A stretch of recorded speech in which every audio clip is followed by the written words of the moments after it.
tadi saya barusan membaca status sosial media di Facebook, katanya hidup itu tak seindah kata-katanya bukan. Hidup itu tak seindah kata-katanya Mario Teguh, dan mengurus negara itu tak segampang kata-katanya Rocky Gerung katanya. Iya, itu status sosial media yang sempat saya baca tadi, dan saya pikir ternyata benar juga, Bang. Jadi abang selalu berbicara tentang nilai. Ketika argumentasi abang di beberapa channel YouTube, saya perhatikan selalu membangun argumentasi di atas pendekatan filsafat dan logika. Kemudian abang selalu berbicara nilai, berbasis nilai. Abang berbicara demokrasi, abang berbicara nilai. Abang bicara demokrasi secara substansial, demokrasi substantif.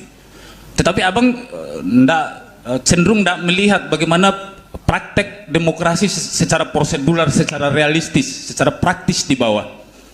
Sehingga saya perhatikan kalau misalnya ide-ide gagasannya Bang Rocky Gerung itu hampir semua orang mungkin akan setuju, akan mengiyakan, karena itu memang idealnya begitu.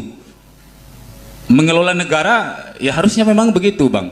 Tetapi ketika kita kemudian melihat bagaimana praktek demokrasi secara praktis, secara realistis, pada kenyataannya kita akan menemukan banyak sekali praktek-praktek amoral demokrasi.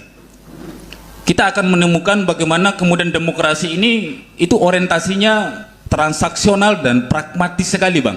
Tadi menarik, tadi abang bilang bahwa ketika kita memilih kepemimpinan, suksesi kepemimpinan, bahwa yang pertama yang harus kita nilai adalah etikabilitas. Kemudian yang kedua, kemudian abang menyebut harus mempunyai kemampuan intelektualitas. Baru yang ketiga, elektabilitas. Pada demokrasi prosedural, saya kira gagasan abang itu terlalu melangit sekali, Bang. Karena yakin saya saja ketika misalnya kita dorong pada suksesi kepemimpinan di Indonesia ini, tidak akan menang, Bang. Karena memang demokrasinya seperti itu.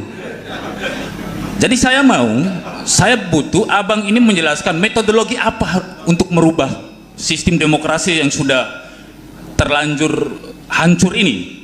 Bahkan saya lihat negara saja melegitimasi bagaimana demokrasi itu terjadi secara amoral.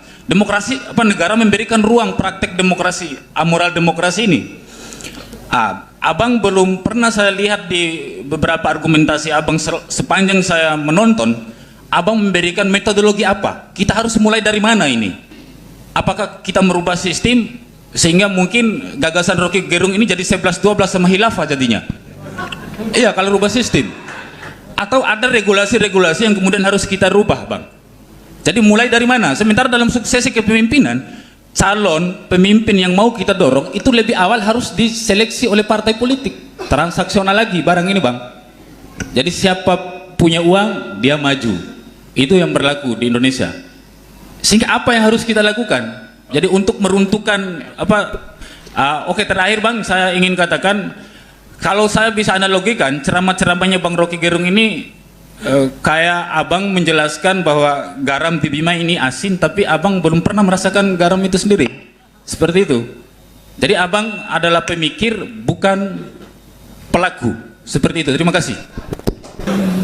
Oke, teman-teman, dari kepala sekretaris desa, bayangkan saya nggak pernah dengar sekretaris negara itu bicara karena sibuk.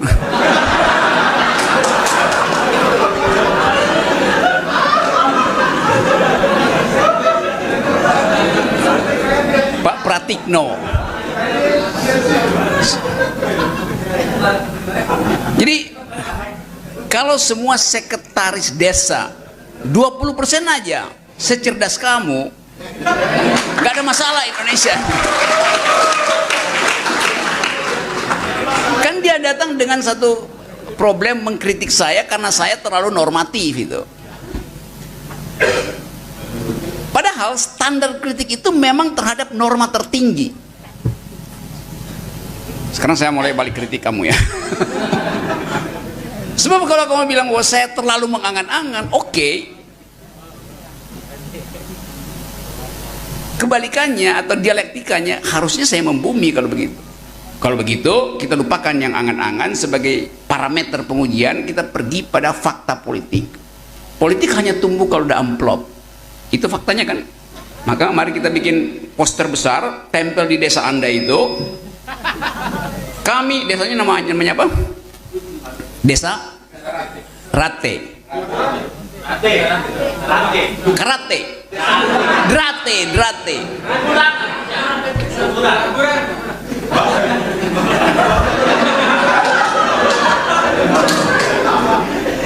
Bayangkan misalnya Pak Sekdes, Desa Drate, ini posternya tuh, Desa Drate, apa namanya?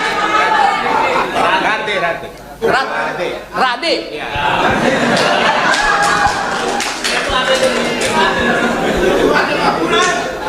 Desa Rade.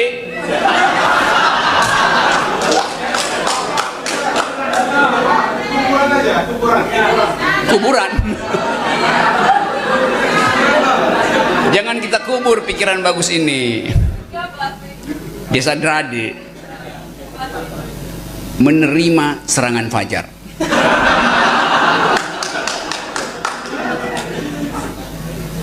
Gitu, tertanda Sekdes.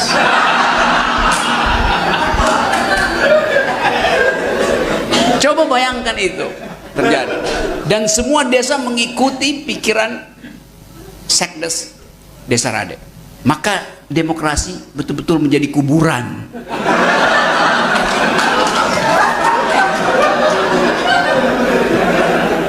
Iya, saya mengerti Sekdes itu cemas dengan istilah-istilah normatif, ideal, karena dia lihat faktanya. Dan justru itu yang memungkinkan kita merasa pesimis. Seperti Bapak tadi katakan, saya pesimis lihat keadaan. Jadi kalau ditanya kepada saya, Saudara Rocky Gerung pesimis atau optimis? Saya tidak pesimis, saya tidak optimis. Saya determinis. Saya punya determinasi untuk menghidupkan kembali pikiran dalam politik Indonesia. Nah, determinasi itu yang saya minta dibantu oleh determinan di ruangan ini. Dan begitu caranya. Jadi kalau dikatakan demokrasi itu adalah pemerintahan dari, oleh, dan untuk rakyat, itu salah. Demokrasi itu pemerintahan akal pikiran melalui pemerintahan orang, melalui pemerintahan rakyat. Kan sekarang kita seolah-olah ya siapapun boleh memerintah asal amplopnya kuat. Enggak. Demokrasi adalah a government of reason through the government by the people. Pemerintahan akal melalui pemerintahan orang. Karena itu kita ingin pastikan determinasi pertama, dia mesti punya akal dulu, baru bisa memerintah. Artinya ada kecukupan nutrisi di otaknya tuh. Proteinnya cukup. Buat menambah protein makan ikan. Jangan menghafal nama-nama ikan. Jadi itu soalnya. Tapi saya mengerti kenapa akhirnya orang anggap ya udahlah kita pragmatis aja deh. Kita terima aja apa jadinya. Jadi kita nggak punya energi untuk menghidupkan harapan bahwa negeri ini bisa dibangun dengan akal pikiran. Karena potensi kita ada. Di dalam sejarah perjuangan bangsa ini kita mampu untuk bahkan mengguncang dunia dengan kalimat Bung Karno yang dicatat dalam sejarah. Perdana Menteri pertama kita sangat muda, umur 29 tahun, dan berdebat di PBB untuk membela dengan argumen hak kita untuk merdeka. Sultan Syahrir.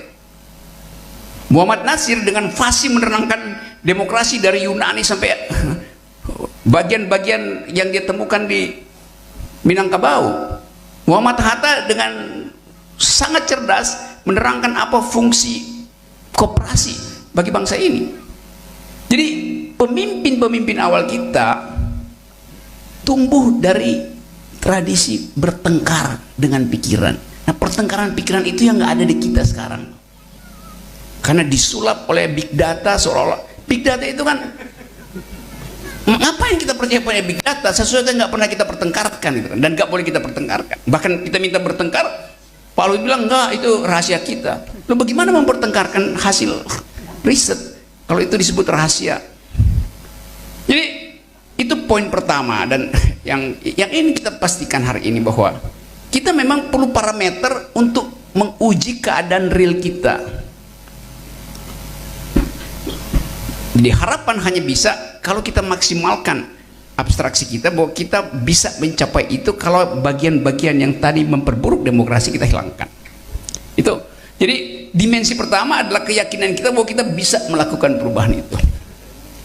Nah, itu yang membuat saya selalu berbahagia kalau bertemu dengan publik semacam ini, publik yang resah, tapi sebetulnya keresahan itu bisa orang yang resah atau dia bunuh diri atau dia bunuh orang lain. Mending kita bunuh orang lain daripada kita bunuh diri. Membunuh artinya membunuh, ya bukan membunuh secara fisik, membunuh kekuasaan yang bersembunyi dalam modal, bersembunyi di dalam jabatan, bersembunyi dalam feodalisme, kan itu artinya. Itu yang mau kita pangkas sebetulnya. Jadi sekali lagi, kemampuan itu yang juga kita inginkan datang dari kepemimpinan lokal. Kurang sekali kita beri kesempatan pada pemikir lokal untuk tampil menjadi penyelamat ide, minimal penyelamat ide itu. Harusnya malam ini kita rapat aja untuk menentukan siapa yang mesti kita singkirkan pertama dari pergerakan politik. Lebih gampang begitu. Daftar penyingkiran. Oke, satu hal mungkin yang mesti kita perhatikan adalah apa namanya nih, potensi permainan politik yang akan dimunculkan kembali, karena kan setiap kali keadilan sosial tidak bisa dipenuhi, lalu negara mulai mengajari kita tentang nasionalisme, stabilitas, padahal sebetulnya yang real kita adalah ketidakadilan.